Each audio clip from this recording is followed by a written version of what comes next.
Tracy Chevalier, La jeune fille à la perle, 1664. Ma mère ne m'avait pas dit qu'ils allaient venir. Elle ne voulait pas que j'aie l'air inquiet, m'expliqua-t-elle plus tard. Cela m'étonna, moi qui croyais qu'elle me connaissait bien. Au regard des personnes étrangères, je paraissais calme. Enfant, je ne pleurais pas. Seule ma mère remarquait la façon dont je contractais la mâchoire et j'écarquillais des yeux déjà grands. J'étais à la cuisine, en train de hacher des légumes, quand j'entendis des voix provenant de l'entrée. La voix d'une femme, aussi étincelante que cuivre bien astiqué. Et celle d'un homme, aussi dense et sombre que le bois de la table sur laquelle je travaillais. C'étaient là des voix comme nous n'en entendions pas souvent chez nous. Des voix rappelant de somptueux tapis, des livres, des perles, des fourrures. Heureusement que je m'étais donné tant de mal pour nettoyer l'entrée.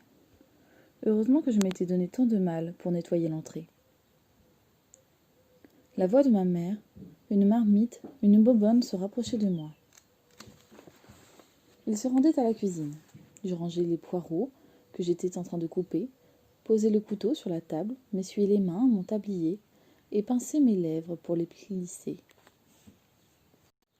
Ma mère apparut à l'entrée. Elle me décocha d'un regard une double mise en garde. La femme derrière elle dut rentrer la tête, à cause de sa taille. Elle était plus grande que l'homme qui la suivait. Dans ma famille, tout le monde était petit, y compris mon père et mon frère. Bien que la journée fût calme, on dit que la femme avait été prise d'une bourrasque. De sa coiffe de guingouin s'échappaient de minuscules boucles blondes, qui s'agitaient sur son front telles des abeilles. Elle les chassa plusieurs fois avec impatience.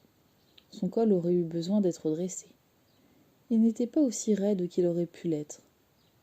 Elle repoussa sa cape grise sur ses épaules, et je vis que sous sa robe bleu foncé, un bébé s'annonçait.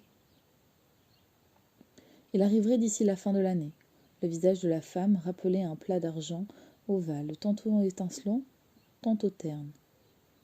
Ses yeux étaient deux boutons bruns clairs, teinte que j'avais rarement vue associée à des cheveux blonds. Elle faisait mine de m'examiner sans parvenir à concentrer son attention, son regard voletant par toute la pièce. « C'est donc la fille » dit-elle d'un ton abrupt. « C'est Griette, ma fille » répondit ma mère. Je saluai respectueusement l'homme et la femme. « Disons qu'elle n'est pas bien grande. Est-elle assez forte ?»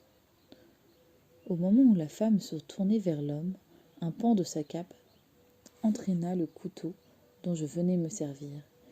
Il alla tournoyer sur le sol. La femme poussa un cri. « Katharina » dit l'homme avec calme.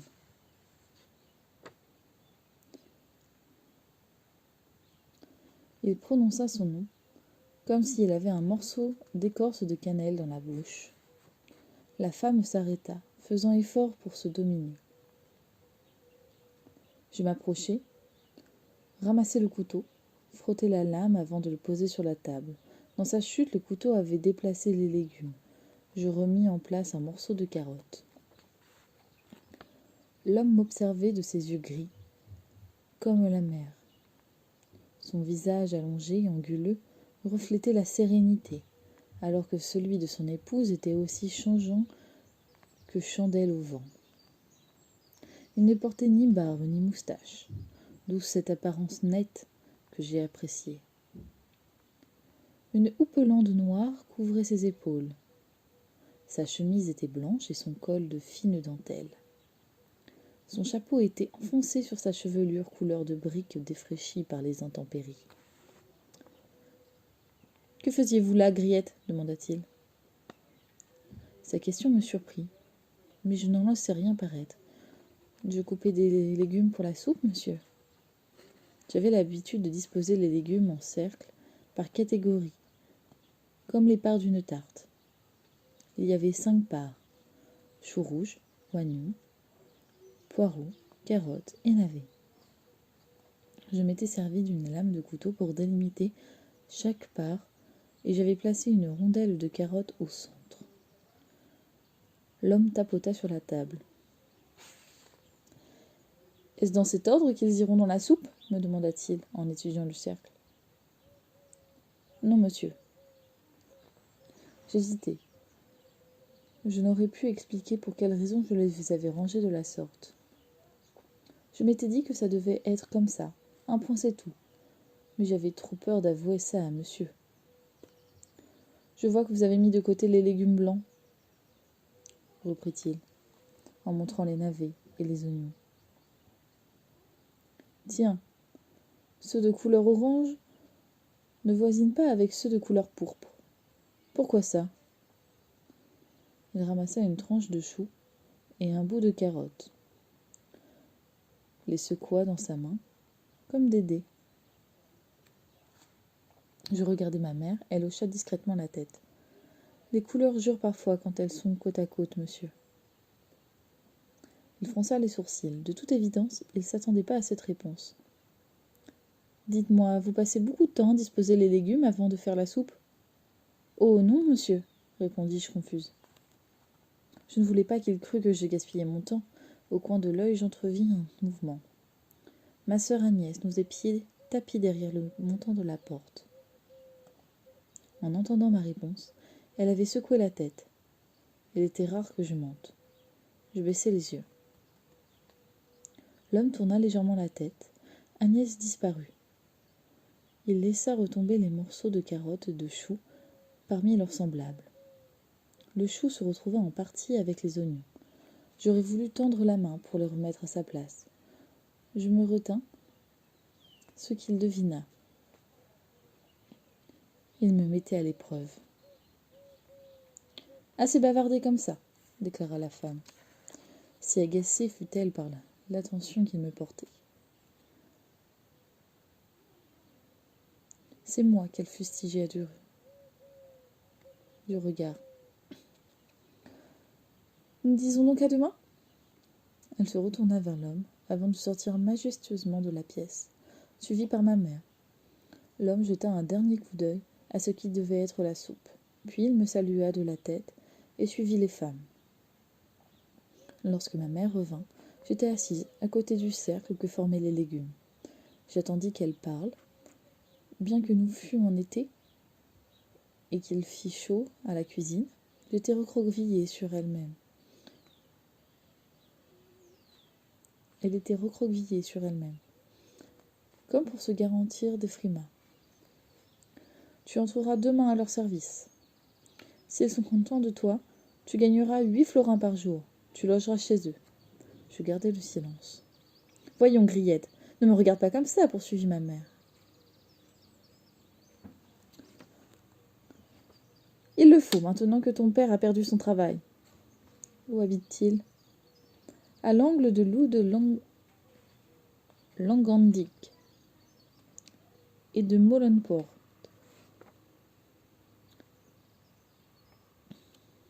Tu veux dire le coin des papistes ? Ils sont catholiques ? Tu pourras rentrer à la maison le dimanche, ils y consentent. Ma mère plaça ses mains autour de Navet et les fit glisser, ramassant au passage une partie du chou et des oignons.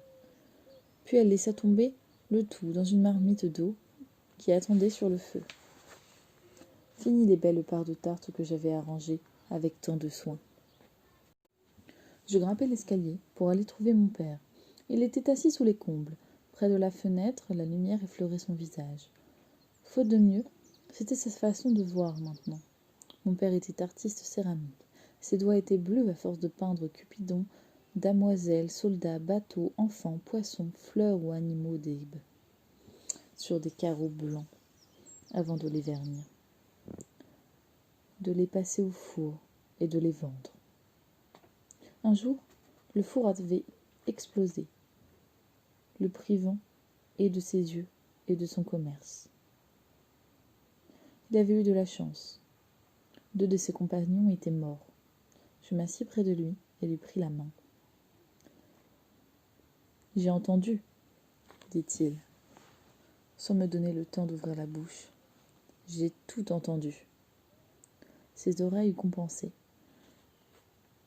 des yeux qui n'étaient plus. Je ne trouvais rien à dire, qui ne parut pas un reproche. Je te demande pardon, Griette. J'aurais voulu faire mieux pour toi. On pouvait lire certaine tristesse à l'endroit où se trouvaient jadis ses paupières, que le docteur avait à jamais cousues. Mais c'était un homme honnête et bon. Il te traitera bien. Il n'ajouta rien au sujet de la femme. Comment pouvez-vous en être aussi sûr, père? Vous le connaissez? Ne sais-tu pas qui il est? Non. Ne te rappelles-tu pas le tableau que nous avons vu il y a quelques années à l'hôtel de ville, où Van Ruven l'avait exposé après l'avoir acheté? C'était une vue de Delft, depuis les portes de Rotterdam et de Schiedam. Le ciel y tenait une très grande place, et le soleil éclairait certains édifices. Et du sable avait été ajouté à la peinture, pour donner un aspect rugueux à la brique et au toit, ajoutai-je. De grandes ombres s'étiraient sur le canal, et de minuscules personnages s'activaient sur le rivage près de chez nous. C'est ça. Les orbites de mon père s'élargirent, comme s'il avait encore ses yeux, et contemplait à nouveau le tableau. Je m'en souvenais avec précision. Je me revoyais, pensant au nombre de fois où je m'étais arrêtée à cet endroit précis, sans jamais voir Delft avec les yeux de ce peintre. Vous voulez dire que cet homme, c'était Van Ruven? Le mécène? Le père partit d'un petit rire. Non, non, mon enfant, ce n'était pas lui. C'était le peintre, Vermeer. C'était Johannes Vermeer et son épouse. Tu es censé faire le ménage dans son atelier. Aux quelques affaires que je devais emporter, ma mère ajouta une coiffe, un col et un tablier de rechange, afin que je puisse chaque jour laver l'un, porter l'autre, et paraître ainsi toujours impeccable. Elle me donna aussi un peigne en écaille, en forme de coquille, ayant appartenu à ma grand-mère, parure trop raffinée toutefois pour une servante. Elle ajouta à cela un livre de prières, afin que je puisse m'évader du catholicisme ambiant, si j'en éprouvais le besoin. Tandis que nous préparions mes affaires, ma mère m'expliqua pourquoi je devais aller travailler chez les Vermeer. Tu sais que ton nouveau maître est à la tête de la guilde de Saint-Luc, et qu'il l'était l'an dernier, lors de l'accident de ton père? Je hochai la tête, encore tout étonné d'avoir pour patron un tel artiste. La guilde veille sur les siens du mieux qu'elle peut. Tu te rappelles la boîte dans laquelle ton père mettait de l'argent chaque semaine depuis des années? Eh bien, cet argent est destiné à des artistes dans le besoin, comme c'est à présent notre cas. Hélas, vois-tu, cette aide ne va pas bien loin. D'autant que Franz est en apprentissage et qu'il ne nous ramène rien. Nous n'avons pas le choix. Nous n'accepterons pas de vivre de la charité d'autrui, que nous pourrons nous débrouiller d'une façon ou d'une autre. Ton père, ayant entendu dire que nos nouveaux maîtres cherchaient une servante pour faire le ménage dans son atelier, sans rien déplacer, il a soumis ton nom, en pensant qu'en sa qualité de directeur de la guilde, et compte tenu des circonstances, Vermeer nous viendrait sans doute en aide. Je passais et repassais dans ma tête ce que ma mère venait de dire. Comment peut-on faire le ménage d'une pièce sans rien déplacer? Bien sûr qu'il te faudra bouger certains meubles ou objets, mais tu devras veiller à les remettre à leur endroit précis, afin de donner l'impression que rien n'a été déplacé, comme tu le fais pour ton père maintenant qu'il n'y voit plus. Après l'accident de mon père, nous avions appris à placer les objets là où ils étaient, où il était sûr de les trouver. Faire cela pour un aveugle et faire cela pour un homme aux yeux de peintre étaient choses bien différentes. Agnès ne mentionna pas la visite ce soir-là, quand je me glissai dans le lit à côté d'elle. Elle demeura silencieuse. Elle contemplait le plafond. Une fois la chandelle éteinte, la pièce était si sombre que je ne pouvais rien voir. Je me tournai vers elle. Tu sais, je n'ai aucune envie de m'en aller, mais s'il le faut. Tu vois, nous avons besoin de cet argent. Nous n'avons rien maintenant que père ne veut plus travailler. 8 florins par jour, ce n'est pas grand-chose. Agnès avait la voix rauque. Sa gorge semblait voilée de toile d'araignée. Cela permettra à la famille d'avoir du pain et un peu de fromage. C'est déjà quelque chose. Et moi, je me retrouverai toute seule. Tu m'abandonnes. D'abord Franz, et puis toi. De tous, Agnès avait été la plus bouleversée par le départ de Franz l'année précédente. Ils avaient eu beau être comme chien et chat. Franz parti, elle avait boudé dans son coin pendant des jours. Âgée de 10 ans, elle était la plus jeune de nous trois. Aussi elle ne savait pas que c'était la vie, ce qu'était la vie sans Franz et moi. Nos parents seront toujours là, et je reviendrai le dimanche. Rappelle-toi aussi que le départ de Franz n'avait rien d'une surprise. Nous savions depuis des années qu'à l'âge de 13 ans, notre frère commencerait son apprentissage. Notre père s'était donné beaucoup de mal pour mettre de côté, de quoi le payer et le répéter. Il répétait sans cesse que Franz apprendrait là-bas une autre facette du métier, et qu'à son retour, père et fils ouvriraient une faïencerie. Désormais, notre père passait ses journées assis près de la fenêtre, et jamais plus il ne parlait d'avenir. Après l'accident, Franz était resté 2 jours à la maison. Depuis, il n'était pas revenu. Je l'avais revu pour la dernière fois, le jour où je m'étais rendue à la fabrique, à l'autre bout de la ville. Il m'avait apparu épuisé, ses bras étaient couverts de brûlures à force de retirer des carreaux de faïence du four. Il m'avait raconté qu'il travaillait des petites heures du matin jusqu'à des heures souvent si tardives qu'il était trop lasse pour dîner.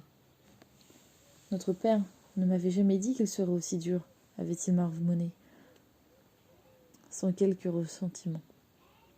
Père se plaisait à dire que son apprentissage lui avait formé le caractère. Sans doute était-ce vrai, répliquai-je. Cela a fait de lui ce qu'il est maintenant.